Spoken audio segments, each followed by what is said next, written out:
Hey everyone and welcome back to help coding. So आज की video में हम पढ़ेंगे what are local storages and वो कैसे काम करते हैं एंड उसका क्या बेनिफिट है हमारे लिए। ठीक है, तो डायरेक्ट टाइम ना वेस्ट करके सीधा वीडियो पे जाते हैं। तो ये हमारा कुछ प्रीवियस कोड है एंड मैंने एक नई स्क्रिप्ट डॉट जेएस बना ली है यहाँ पे, जो इसके साथ हम कनेक्ट कर देते हैं लोकल स्टोरेज। ठीक है, अब हम पहले जानते हैं ये लोकल स्टोरेज होती कहाँ है और कैसी दिखती है। तो अगर मैं अपने कोड पे जाऊंगा एंड इसको इंस्पेक्ट करेंगे,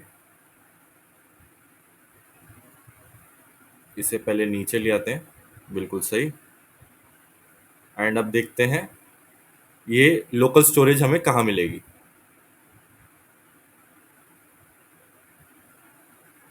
तो ये जो आप देख सकते हैं ये मैंने अपनी स्टार्टिंग वीडियो में भी दिखाया था, बट इधर अब समझ आएगा क्यों थोड़ा मैंने उस समय रेफरेंस दिया था। तो ये जो आपको पार्ट दिख रहा है हमारा लोकल स्टोरेज का, ये ही इसे ही कहते हैं हम लोकल स्टोरेज। और जो हमारी लोकल स्टोरेज में वैल्यू स्टोर होती हैं वो की और वैल्यू के पेयर में स्टोर होती हैं। कि उसका एक की का नेम होता है एंड उसकी वैल्यू स्टोर होती है। ठीक है, एंड ये एक डोमेन के बेसिस पे चलती है। इंटर डोमेन ये वैल्यू एक्सेस नहीं करने देती। बहुत इंपॉर्टेंट चीज है जानने के लिए। अब इसका क्या मतलब होता है कि इंटर डोमेन हम एक्सेस नहीं कर सकते। जैसे अगर फेसबुक आपके कोई लोकल स्टोरेज पे वैल्यू स्टोर करेगा तो वो फ्लिपकार्ट आके नहीं देख पाएगा कि आपके लोकल स्टोरेज में फेसबुक ने क्या स्टोर किया था। ठीक है, तो ये थोड़ा कॉन्फिडेंशियल चीज होती है। तो इंटर डोमेन नहीं हम, it is not visible to other domain. अगर कोई आपका किसी डोमेन ने वैल्यू सेट करी है तो वो दूसरा डोमेन नहीं देख पाएगा। अब जैसे मैं इस सर डोमेन पे काम कर रहा हूँ तो इसका एक अपना नया की वैल्यू होगा जो इसी डोमेन पे रहेगा। ठीक है, तो आई गेस आपको थोड़ा पता चल गया कि ये कहाँ पे होता है, कैसा दिखता है। तो आइए इसे एक्सेस करने का ट्राई करते हैं। तो हम क्या करते हैं, पहले एक इनपुट बॉक्स बना लेते हैं। पुराने कोड को हटा देते हैं क्योंकि इसका कोई यूज़ नहीं है। ठीक है, एक इनपुट बॉक्स बनाते हैं एंड इसको आईडी दे देते हैं। क्या, यू नेम दे देते हैं। ठीक है, टाइप इसका दे देते हैं टेक्स्ट। आ गया। एंड एक बटन भी ले लेते हैं, स्टोर। क्योंकि हम इस बटन से क्या करेंगे, स्टोर करेंगे ये यू नेम को। जो भी हम इस इनपुट बॉक्स में देंगे वो हमें अपनी लोकल स्टोरेज में सेव करना है।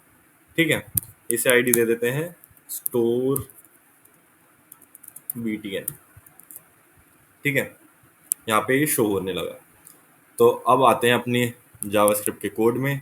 सबसे पहले हम क्या करते हैं, हम उन वैल्यूज को ले लेते हैं। तो यू नेम ले लेंगे यहाँ पे is equals to document dot get element by ID and you name. And अब हम अपने बटन को भी पिक कर लेते हैं, const btn document dot get element by ID. और क्या है वो, स्टोर btn। थोड़ा इन चीज़ों का ध्यान रखना पड़ता है हमें कि जो हम आईडीज ले रहे हैं वो प्रॉपरली लें, क्योंकि नहीं तो हमारी फंक्शनैलिटी काम नहीं करेगी। ठीक है, तो अब क्या करते हैं, हम हमें लगाना है btn पे जब भी बटन हो, क्या, क्लिक। ऐड इवेंट लिस्टनर लगाएंगे, क्लिक दबाएंगे एंड उसका कॉल बैक फंक्शन। तो उस पे हमें क्या करना है, हमें लेना है कॉन्स्ट वैल्यू। किस पे, जो हमारे यू नेम पे आएगी, यू नेम डॉट वैल्यू। और इसे हम करेंगे लोकल स्टोरेज में सेव।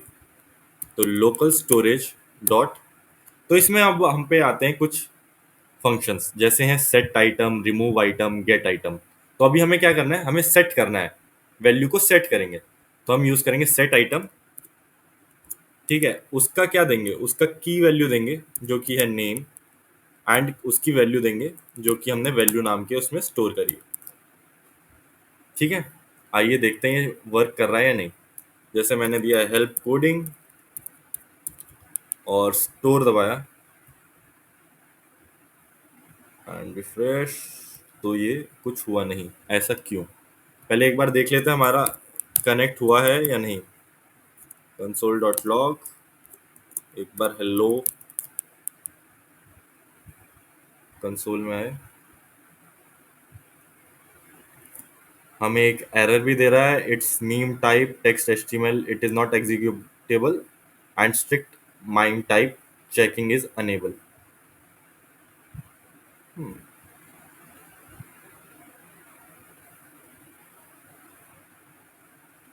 क्योंकि ये जो लोकल स्टोरेज के हमने आगे स्क्रिप्ट डॉट जेएस नहीं लिखा। तो अब ये वर्क कर रही है। अब चेक करेंगे कि ये सेट हो रहा है यहाँ पे, नहीं हो रहा है। हेल्प कोडिंग से, ओहो, स्टोर, एंड ये आप देख सकते हैं ये स्टोर हो गया। ठीक है, एरर्स आते रहते हैं, चाहे कितना ही एक्सपीरियंस हो जाए, थोड़े बहुत एरर्स आएंगे, बट ये है एक्सपीरियंस से आपको चीज़ें समझ आने लगेगी। जैसे अब मेरे को 2 मिनट भी नहीं लगे एंड रिजॉल्व कर दिया था। तो बेसिकली अब इसने क्या किया, ये जो नेम है ये हमारी की बनी और वो यहाँ पे स्टोर हो गई। इसे थोड़ा बड़ा करके दिखाते हैं। हम्म, हम्म, ठीक है, ये नेम आया एंड उसके बाद हेल्प कोडिंग उसकी वैल्यू हमने स्टोर करा दी। सो अब मेन क्वेश्चन आता है कि अब ये जो हमने जो वैल्यू सेट करी है इसे हम यूज में कैसे ला सकते हैं। बट उससे पहले एक चीज और दिखाना चाहूंगा कि अगर मैं इस पेज को रिफ्रेश करूं तो ये जो वैल्यू थी वो तो हट गई, बट जो हमारी लोकल स्टोरेज की वैल्यू थी वो नहीं हटी। तो बेसिकली इसका क्या मतलब है, मैं एक दो बार और रिफ्रेश कर लेता हूँ, बट हमारी लोकल स्टोरेज की वैल्यू नहीं जाएगी। क्यों? क्योंकि जो लोकल स्टोरेज की वैल्यू है वो कभी रिमूव नहीं हो सकती अनटिल एंड अनलेस आप ना चाहो।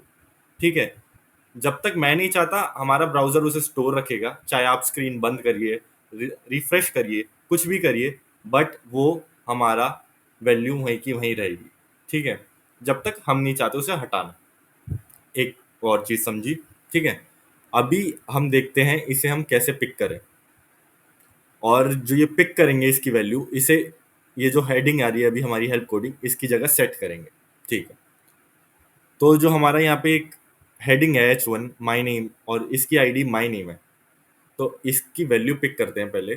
कैसे? ठीक है,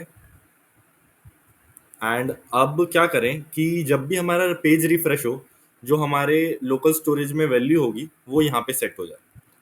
तो ये करेंगे window dot add event listener, किस पे चाहिए हमें, रीलोड पे। जब भी रीलोड हो, हमारा एक कॉल बैक फंक्शन रन हो एंड वो क्या करे, वो जो हमारा हेड है, पहले उससे पहले उसकी वैल्यू तो ले लें जिसको हमें सेट करना है। Const value is equals to, क्या लेना है हमें, हमें हमारी लोकल स्टोरेज से वैल्यू उठानी है। तो लोकल स्टोरेज डॉट, अब हमें गेट करना है, तो गेट आइटम और उसकी की का नाम है नेम, तो वो यहाँ देंगे। अब head dot inner text is equals to value, save करा एंड रिफ्रेश करा तो अभी कोई चेंजेस नहीं होगा।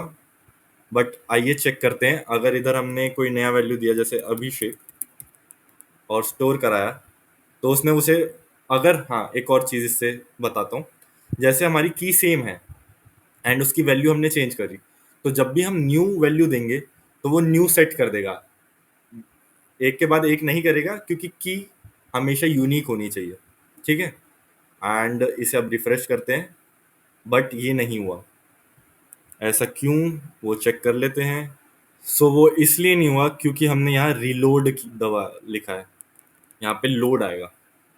तो जैसे ही मैंने सेव किया यहाँ पे उसका वैल्यू चेंज हो गया।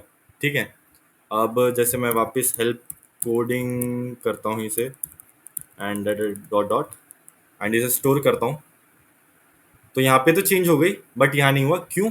क्योंकि जब भी हमारी विंडो रीलोड होगी तभी उसकी वैल्यू चेंज होगी।